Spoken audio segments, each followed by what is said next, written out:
Okay, good morning. So I just woke up and I'm about to make breakfast.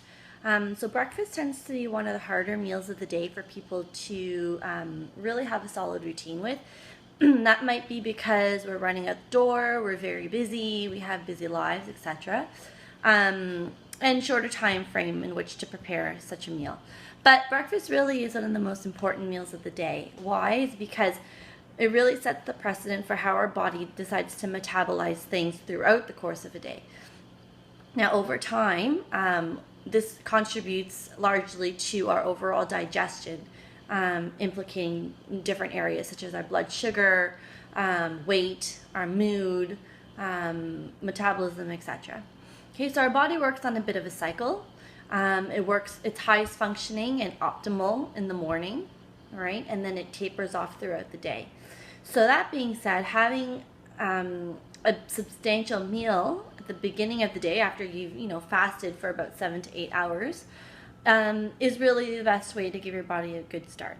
So this is what I like to do in the morning. If you're not a good cook, or if you're making breakfast for a team of one, don't have much time, don't want to go grocery shopping, whatever the case may be, this is something I like to call fridge scrap breakfast, and it's exactly what it sounds like. I like to take things out of my fridge that may or may not look like breakfast and then turn them into breakfast. One of the biggest things that you have to get away from is the idea of boundaries between meals. So breakfast isn't just about eggs, it's not just about bacon, but it can definitely be last night's chicken. It can be about a lasagna maybe you've made the night before, soup, whatever the case may be. Most important part is that you have a protein, okay, in your breakfast, that you have a balanced meal essentially. Protein, some carbs, right? In order to give yourself that best advantage. So let's take a look and see what is in my fridge today. Alright, so the one thing that I did want to mention when it comes to setting up our breakfast plate, I mentioned proteins and carbohydrates, having a good mix of those. I forgot to mention fats, but fats are quite important as well too, and we'll see how that looks like on a plate in a mixture of, again, protein, carbs, and fats. The one thing that you may want to stay away from, which is a common mistake and error, particularly with breakfast, is anything that's very high sugar. So when I say high sugar, I mean high sugar cereals, croissants, pastries, bagels even, anything that's not a whole grain source will give you a bit of a faulty boost in the morning. That's what I want to call it. High sugar carbohydrates in that sense really don't add to the nutritional value of your meal, particularly breakfast in this case, but rather add to a greater fluctuation and manipulation of your blood sugar. So just something to keep in mind. We're going to take a look now and see what kind of ingredients I have that'll help us make a very nutrient-dense breakfast. Okay, let's take a look and see what's in my fridge this morning. Alright, so what do we have here? Top shelf, we've got some eggs. I think we can use that. Yes, I have crackers in the fridge. What else do we got down here?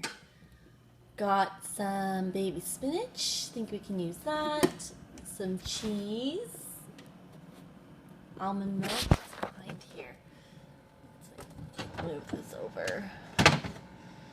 Okay, I've got some more veggies hiding behind there. Cabbage, something mysterious in foil.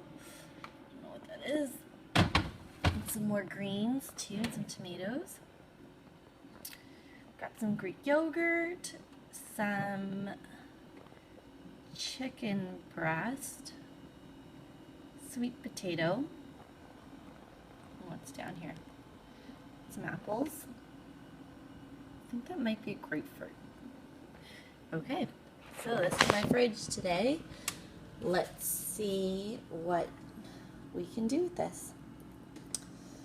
And on the counter I also see a mango and an avocado. Pretty sure I'm gonna use you too.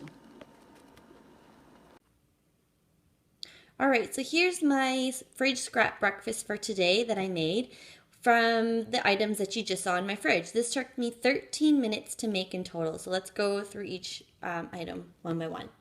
So first we have our main plate here. As you see, I have 2 eggs that I made with butter. Butter is a great fat to use over margarine. Margarine uses hydrogenated oils, which the body does not digest appropriately or efficiently. So, and also another thing to notice about fat is that fat is not what causes fat or causes weight gain. It's actually sugar and carbs. So that's something to be mindful of. I have some lightly sauteed spinach. And then I also have a fresh salad that I made with some leftover tomatoes, cucumbers, and I added cashews. I also had cheese in there that I could use, but I used cashews instead. So this is a great balance of protein, carbs, and fats. Oh, and drizzled on top of the eggs, I also have a hemp oil. Hemp oil is a complete 369, so it gives you a full omega profile. And it's also cold pressed, so I drizzle it on top because it's not to be heated as well. So what you may notice about my plate too is that I don't have carbs in the traditional sense in terms of breads. So don't forget that fruits and vegetables are also considered carbohydrates. It's just that they're a different kind. So again, I don't have any breads or anything like that on my plate. But if I wanted to add that, which is not a problem, I could add in a piece of whole grain toast. I could add in some pita. Anything, again, whole grain is the key word, right? You want that fiber and the vitamins and nutrients that are in whole grains. Next, I have a mango, the mango that you saw on my counter. The avocado unfortunately died in the production of this meal. He was not able to join us today.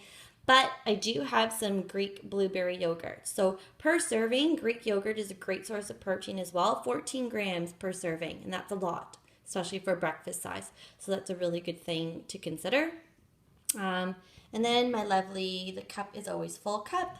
I have homebrewed coffee, which is my absolute favorite. So just another thing about grains, just on the side here. Now, if I wanted to add grains to my meal, again, this is an example of what I could add. I could add some granola to the yogurt and the mango as well, so I can make it a bit of a parfait, and there's my grain. Or right here, I have a teff flour pita. Teff flour is a non-gluten grain, and so I could also use that or have that to eat with my eggs if I wanted to. So again, this is an example of a very, let me move this over here. There we go. This is an example of a very nutrient-dense breakfast that took me absolutely 13 minutes to make. Not a lot of time.